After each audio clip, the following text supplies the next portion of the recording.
BI, 49. Seorang kepala sekolah atau Kepsek SDN 2 Mantas tewas dibacok mantan pacar calon istrinya di Desa Banua Kupang, Kecamatan Labuan Amas Utara, Kabupaten Hulu Sungai Tengah, Kalimantan Selatan, Senin, 27 Januari 2025, malam pukul 23.30 waktu Indonesia Tengah.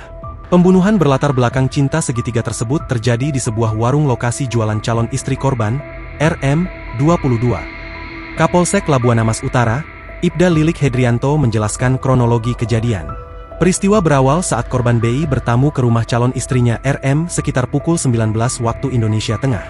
Pada pukul 23 waktu Indonesia Tengah pelaku bernama M. Akli, 25, mantan pacar RM yang mengetahui kedatangan korban mendatangi warung. Kemudian pelaku meneriaki korban dan menyuruhnya keluar dari rumah. Awalnya korban tidak ingin keluar.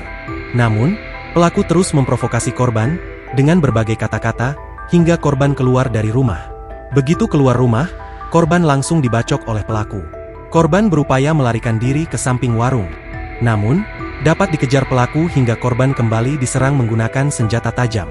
Akibatnya korban mengalami 24 luka sabetan benda tajam. Setelah menganiaya korban, pelaku langsung melarikan diri. Sedangkan korban dievakuasi warga menggunakan ambulans ke Rumah Sakit Damanhuri Barabai. Korban pun dinyatakan meninggal dunia di rumah sakit tersebut. Motifnya cinta segitiga. Pelaku ditolak ayah RM ketika melamar. Yang diterima justru korban, kata Ibda Lilik Hedrianto dikutip dari banjarmasinpost.co.id, Rabu, 29 Januari 2025. Menurut Lilik, sebelum peristiwa terjadi, seminggu yang lalu korban sudah diganggu dan diancam pelaku.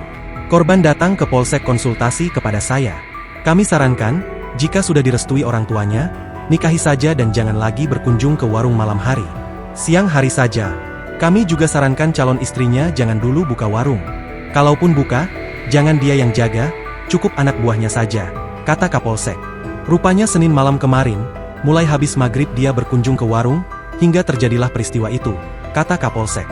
Download Tribun X sekarang, menghadirkan lokal menjadi Indonesia.